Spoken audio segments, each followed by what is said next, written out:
If you're waking up every morning being defined by a vision of the future instead of the memories of the past, and you get up and you're inspired from an elevated self now instead of a limited self, you could observe the old self from an elevated state instead of that diminished state. And people are doing that.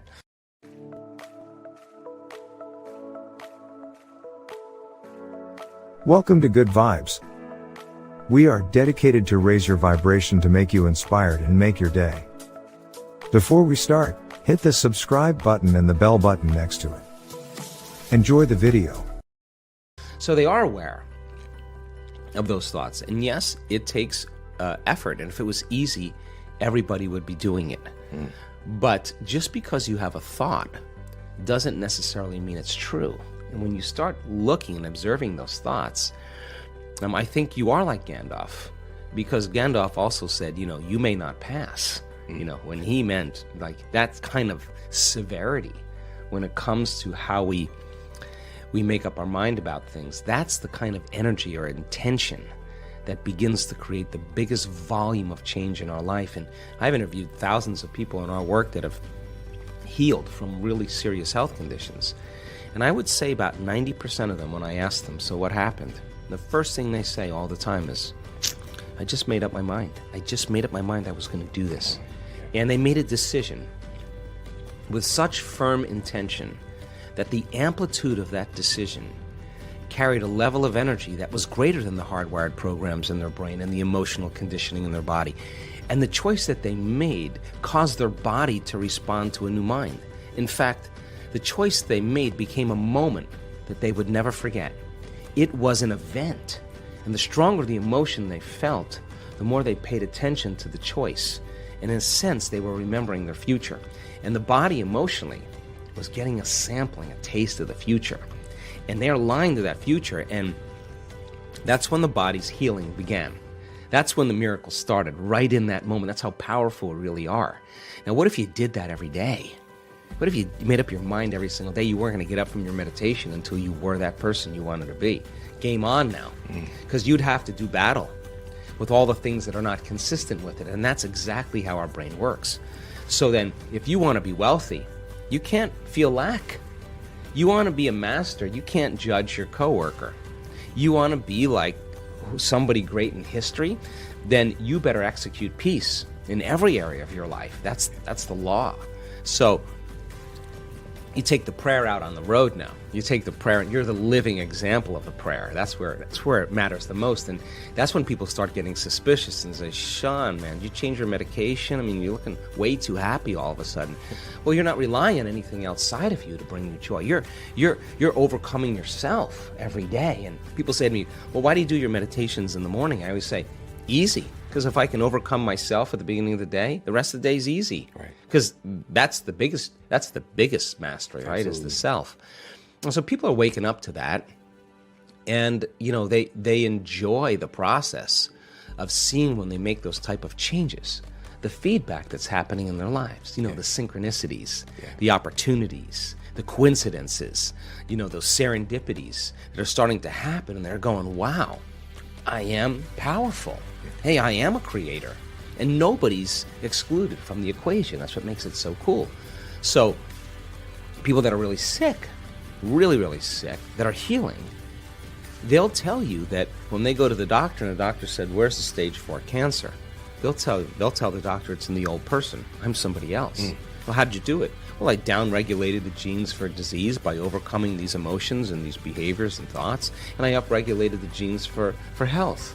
The doctor kind of looks at him and was like, wow, because it is possible to do that. And we've actually measured it in our events.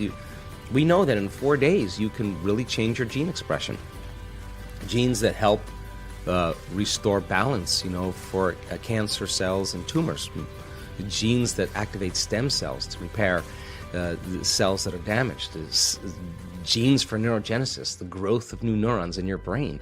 Genes for oxidative balance, for the microtubules, the cellular structure, and the replication of cells. These are all activated in 4 days by people thinking differently, making different choices, doing different things, having new experiences, feeling new emotions. Your genes actually change. And so we're not doomed by our genes. We're not hardwired to be a certain way for the rest of our lives. We are marvels of adaptability and change. So then what does it mean to change? Change means then to be greater than your body. Greater than the body that has been conditioned emotionally to be the mind. Greater than the body habituated into a predictable future.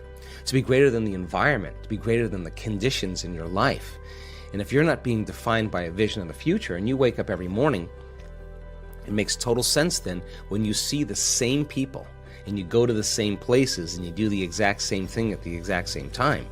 Now your personality is no longer creating your personal reality. Your personal reality is creating your personality. Because every person, every object, every thing, every place is mapped neurologically in your brain. And since you've experienced your boss, since you've experienced your coworker, since you've experienced your ex, the moment you've experienced them at some point, there's an emotion associated with them. So then all of a sudden people wake up and they're not aware of this, but their environment is influencing the way they think and the way they feel. So when things are going good, they feel good. When things are bad, they feel bad, which means they're victims to their environment. Why are you unhappy? Well, this person made me unhappy, which means unconsciously, that person is actually controlling the way I feel and the way I think. Now I'm a victim to that circumstance. So to change then is to be greater than that environment. So then you would have to reprogram the way you'd think and the way you'd feel to no longer return back to the same state of being. Now that's the mastery, because it isn't just having a great meditation and then getting on the freeway and flipping everybody off or judging your coworker. Right. You just return back to the old self. You got to be able to maintain that modified state of mind and body you're in.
Entire day, and if you can, get ready, because weird things are going to happen in your life.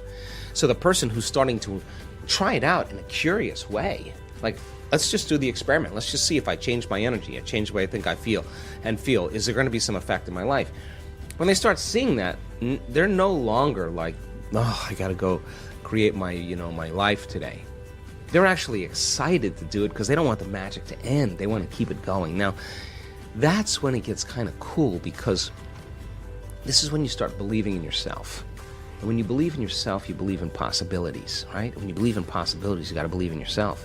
When you stop believing in possibilities, you can't believe in yourself. So people are waking up and going, wow, it doesn't matter your skin color, it doesn't matter how rich you are, it doesn't matter how healthy you are, it doesn't matter how young you are, how old you are, how in shape, out of shape. Not even if you've ever meditated before. It doesn't even matter. It's a formula. And you don't need 40 years of dedication to meditation to get it. You just got to understand the formula. And like playing ping pong or hitting a golf ball or dancing the salsa, you're going to figure it out sooner or later, and it's going to get easier and it's going to get fun. That's what we want for people. I assert that if you're not in the present moment, you're running a program, right? And paying attention. Tình yêu đâu cứ phải muốn là quên được ngay.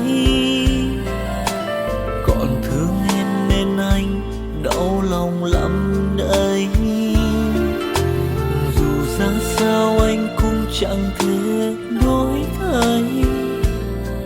Một cuộc sống không em anh phải làm sao đây? Tự thương lấy mình thôi đớn đau nhiều rồi.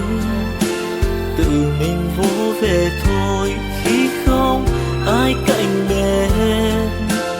Tập yêu bản thân thôi để không phải buồn. Rồi người thương hóa người dưng cứ sao lệ mi tuôn. Tự thương lấy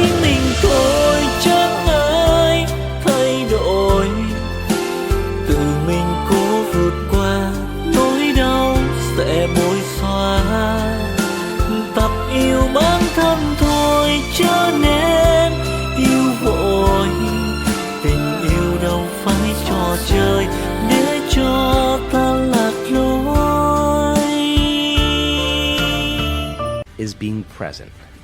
And it's a skill just like anything else. The more you practice it, the better you get at it. And you know when someone's present with you in your life because they're paying attention to you. And you know when they're not present with you because they're not paying attention to you. So, where you place your attention is where you place your energy. So if you have all of your attention in the present moment, you're conserving a lot of energy to create with. If I'm talking to you and you're thinking about where you're going to go for lunch and who you're going to go with and how you're going to get there, and I'm talking to you, you left the present moment and your attention went to some future. And your energy will go down and you won't be able to comprehend what I said. If you start thinking about what you should have said at the staff meeting 3 days ago, and I'm talking to you and your mind is back in the past, you're siphoning energy out of the present moment into the past. So people are constantly siphoning their energy into a familiar past or a predictable future because that's where their attention is. And the stronger the emotions that we feel to certain problems and conditions in our life, the more we pay attention to them. So we give our power away to our ex, we give our power away to that big problem, and that's creative energy that we should be able to use to create a new future. So then when a person's sitting in a meditation,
and they're doing absolutely nothing.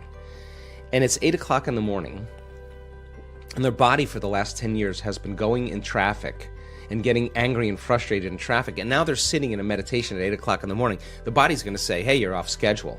I'm used to suffering and getting angry here. So the body's going to start looking for that emotion, and it's going to start influencing the mind, and you're going to start getting images and memories just so you could feel that emotion. Like now the person's back in the past. But if they become aware that they're siphoning energy out of the present moment into the past, and they settle the body back down into the present moment, that's a victory. And those victories add up. And you're telling the body in that moment that it's no longer the mind, that you're the mind, and that's a victory. And then people get frustrated and they say, I can't meditate. Oh, really? Well, actually, you're doing it right. That's actually what meditation, you're doing exactly what you're supposed to be doing. And then all of a sudden the body says, well, it's 8:15 now. This is when you normally, go get something to eat, and you have your coffee, and your body's starting to want to get up and do something. You become aware that your body wants to get up and move, and you're in the meditation. And you tell your body, You bring it back to the present moment, and you settle it back down. You are training the animal. That's a victory. Now you're executing a will that's greater than the program. Because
most people lose their free will to a program. Now you're telling the body, I'll tell you when we get up, not when you want to get up. You're not the mind, I'm the mind. And that's a victory. Now, we've done the research on this. If you keep doing this and you stay with it, sooner or later the body's going to surrender to a new mind. And when that happens, Sean, there's a liberation of energy. The body is freed from those habituations and those emotions. The body's going from particle to wave, from matter to energy. And all of a sudden you're dialing down the anger. You're dialing down the vigilance. And the body now is being conditioned to a new mind. That is the present moment. And when you're in that present moment, something really amazing happens. You forget about you. All of a sudden you're not your face, you're not your culture, you're not your marital status, you're not your diet, you're not your past. You're basically just an awareness. You're in the unknown. And that is the perfect place to create from. So it turns out that when people do this properly, they heal themselves of anxiety. Why? Because they're no longer obsessing about some future. When they find the present moment, they heal from their depression because they're not a bit hopeless and powerless in their past. The body's conditioned now. And so then, when they overcome themselves in their meditation, and they step out into their life, they are more present. They can connect. They are more patient. They are more loving because they overcome the animal part of themselves. And the beauty behind that is that all of a sudden, you're not predictable. All of a sudden, something's different about Sean. He's not, I'm noticing he's not behaving the same way. You're out of the known, right? You're in the unknown. And all of a sudden, people, it's no longer what you're saying to them. It's who you are. They're just kind of scratching their head going, hey, he looks like he's really happy. I want some of that. And now we're out of the philosophical, theoretical realm. We're in the practicum, which is where really the magic happens. So the eternal present moment, the sweet spot of the generous present moment is the place we can create from. And when we're there, we disconnect from our bodies. We become nobody. We disconnect from people in our lives. We're not thinking about our ex or our boss. We are no one. We're not thinking about our cell phone or our computer. We are no thing. We are not thinking about where we live, where we work, where we sleep. We are nowhere. And we're not thinking about the predictable future and the familiar past. We're in no time. And when you're disconnecting or dissociating from everything known, You're in the unknown, and that's where the magic happens.